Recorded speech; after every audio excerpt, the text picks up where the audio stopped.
हे जे नाटक माझं चालू आहे बोक्या सातबंडे ते, या नाटकात म्हणजे जो सेट किंवा बाकीच्या ज्या गोष्टी आहेत आणि दिलीप प्रभावळकरांनी हे जे नाटक लिहिलंय खूप सुंदर नाटक आहे आणि आम्हाला हे नाटक करायला सुद्धा खूप मजा येते आणि हे नाटक खूपच छान आहे। ह्याच्यात खूप वेगवेगळे संदेश सांगितले जातात।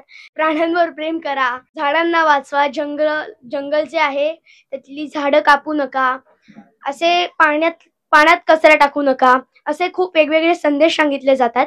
आणि या नाटकात खूप प्राणी आहेत वेगवेगळे, म्हणजे सिंह आहे, कुत्रा आहे, अस्वल आहे, असे खूप प्राणी आहेत आणि हे नाटक बघायला लहान मुलांना खूपच आवडेल। कारण जेव्हा प्राण्यांची एंट्री होते तेव्हा मुलांची जी बाहेर अशी किलबिल चालू होते की हे बघ कुत्रा आला, की हे बघ मांजर आली, त्याची खूप मजा येते। सो नाटकाचं एकंदरीतच वातावरण खूपच छान आहे।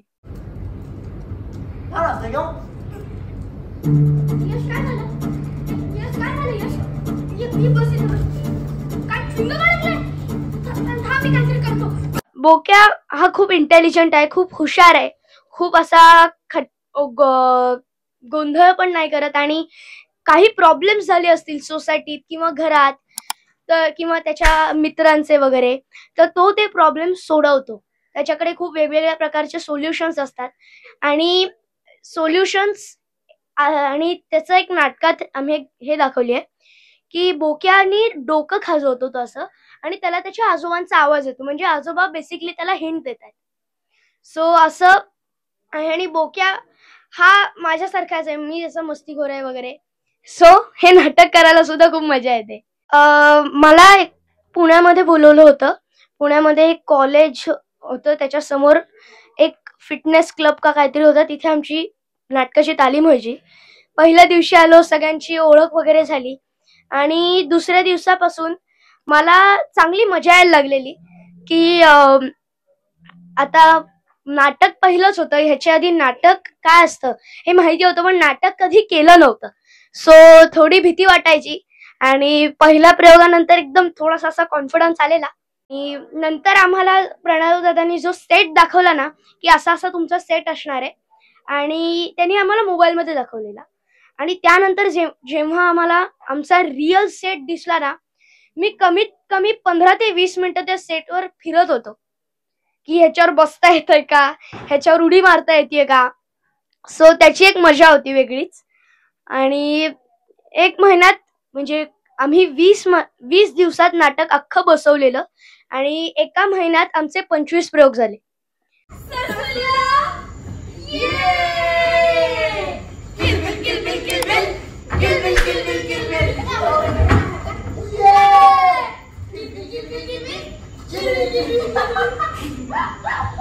एकदम नाही सांगता येणार मजा कुठे आली, पण मजा जी सिरियलला येत नाही ती नाटकात येते। कारण सिरियलला कॅमेरा असतो, कॅमेरामध्ये कट मध्ये घेऊ शकतात, रिटेक होऊ शकतात, पण नाटकात हे सगळं एक पट्टी घ्यावं लागतं विदाउट मिस्टेक किंवा विदाउट फंबल। त्यामुळे इथे एक त्याची मजा आहे आणि त्याच्या नाटकामुळे मेन म्हणजे होतं काय, पाठांतर क्लिअर होतं आणि योगेश्वर जयशंकरला जो एक वेगळा लुक होता किंवा महाराजांचा जो लुक होता असा अवलिया सारखा, त्याच्यापेक्षा एकदमच उलट इथे एक हुशार मुलगा आहे, थोडा मस्तीखोर आहे, तसं तिथे अजिबात नव्हतं। तिथे तो मुलगा जो आहे तो कंटिन्यू ध्यान करायचा, कंटिन्यू त्याला काहीतरी महादेवाचे संकेत यायचे आणि त्याचे गुरुस्वामी त्याला काही काही सांगायचे। सो तिथे एक वेगळंच कॅरेक्टर होतं माझं, असं काय म्हणतात त्याला, संत कॅरेक्टर होतं आणि इथे एकदम वेगळंच कॅरेक्टर आहे। सो त्याची एक कॉम्बिनेशन जे मजा येते, कारण इकडे एकच वेगळं इकडे एकच वेगळं असं थोडं केलं आणि नेहमी प्रेक्षक वेगळा असतो, त्यामुळे नाटकात जे प्रेक्षक बघायला येतात ते आपल्याला इथे लगेच आपल्याशी बोलतात की खूप छान केलंस नाटक, तू त्या सिरियल मध्ये खूप भारी दिसायचास किंवा तू खूप असा डेंजर वाटायचास, लहान मुलं घाबरायचे ते सिरियल बघताना, पण इथे एकदम वेगळं आहे। इकडे लोक मला लहान मुलं विचारतात की तू खूप छान केलंस, तू खूप मज्जा आली हे नाटक बघायला, तू खूप छान आहेस, आणि असं विचारलं की माझं सिरियल कशी आहे, नाही बाबा तू खूप डेंजर होतास तेव्हा आम्हाला भीती वाटायची, अशी ती एकदम वेगळीच हे आहे. चावी माझ्याकडे ठेवतो. मग चला आपण पण झोपूया. लगेच काय झोपतो? चला त्यापेक्षा आपण तिघे मिळून ना सापशिडी खेळूया. नाही आपण कॅरम खेळूया. नाही आपण पबजी खेळू. जेव्हा बाबांनी मला सांगितलं की माझा एक मित्र आहे प्रणव जोशी म्हणून, तो एक नाटक करतोय बोक्या सातबंडे म्हणून, त्याच्यानंतर मला बोक्या सातबंडे हे फिल्म पाहिली होती मी दिलीप प्रभावळकरांची, आणि त्यानंतर मी जी ते सिरियल किंवा जी फिल्म होती ती कमीत कमी 2दा पाहिली, कारण त्याच्यात जो बोक्या होता तो बोक्या आपल्याला नाटकात साकारायचा आहे. त्यामुळे ते दोन्ही वेगळं आहे.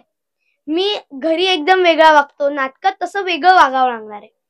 सो ती जे सिरियल किंवा जी फिल्म होती ती दोन्ही मी 3-4 वेळा पाहिली, आणि बोक्या सातबंडेची जी पुस्तक आहेत ती मी 2दा वाचून काढली, कारण त्याच्यात बोक्या जे काही करायचा किंवा बोक्याचा जो असा चष्मा होता ते घालून आणि वेगळा ड्रेस वगैरे हे घालून काम करायचं तर वेगळाच एक हे असतो.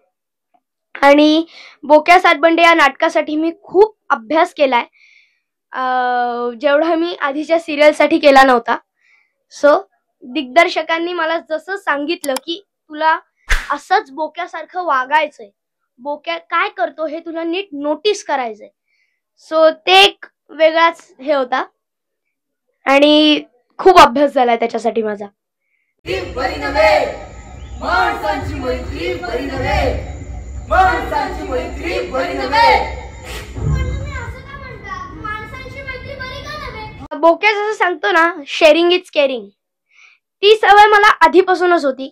मला घरी कोणी आईनी किंवा बाबांनी किंवा दादांनी असं कोणी चॉकलेट्स वगैरे दिली, अशी माझा जो काका आहे ना तो दरवर्षी दुबईला किंवा असं तिरुपती बालाजीला वगैरे जातो, तिकडनं तो खूप साऱ्या चॉकलेट्स वगैरे घेऊन येतो, आणि मी काही चॉकलेट स्कूलमध्ये नेतो का तर माझ्या मित्रांना ती खाता येतील. सो ती एक सवय मला आधीपासून होती, आणि बोक्यामधल्या सगळ्याच गोष्टी माझ्या शरीरात होत्या किंवा, पण आता मी ते डेली करण्याचा प्रयत्न करतोय.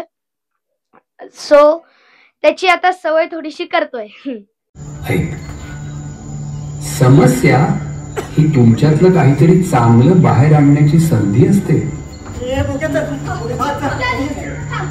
हे नाटक मुलांनी पाहावं, कारण मी आणि ते एकाच वयाचे आहोत, आणि माझं बघून महाराष्ट्रातली बरीच मुलं हे ऍक्टिंग करू शकतील आणि खूप छान छान गोष्टी याच्यात सांगतात. मी तुम्हाला आधीच सांगितलंय, पाण्यात कचरा टाकू नका, झाडं कापू नका, प्राण्यांवर प्रेम करा, तर या बऱ्याच गोष्टी ह्याच्यात आहेत, आणि हे बघितल्यावर मुलं खरंच असं करतात. आईनी मला काही व्हिडिओज दाखवलेत की लहान लहान मुलं बोक्याला आठवण करतायत की मला बोक्याकडे जायचं, असे बरेच व्हिडिओज आहेत. सो ते मी पाहतो, आणि त्याच्यानंतर त्यांचे जे काही प्रतिक्रिया आहेत त्या खूपच छान आहेत, आणि त्याच्यामुळे लहान मुलांसाठी हे नाटक खूपच म्हणजे बघण्यासारखं आहे. आणि लहान मुलंच नाही तर हे नाटक मोठ्या माणसांसाठी सुद्धा खूप चांगलं आहे. जंगल बुक फिल्म मध्ये शेवटी असंच दाखवलं. अरे त्या व्हिडिओज मध्ये बाहेर आहे, पण आता खऱ्याखुऱ्या जंगलात, आणि या खऱ्याखुऱ्या जंगलाचा कलाकार राजा येतोय. म्हणजे पण अरे म्हणजे सिंह येतोय. आमचं नाटक आता दादरमध्ये आहे, आणि असे बरेच आमचे प्रयोग लागणार आहेत महाराष्ट्रात, आणि तुम्हाला जमलं तर तुमच्या जवळच्या नाट्यगृहात हे नाटक बघायला नक्की या. आणि हो, थिएटर हॉलिक या चॅनलला सबस्क्राईब नक्की करा. धन्यवाद.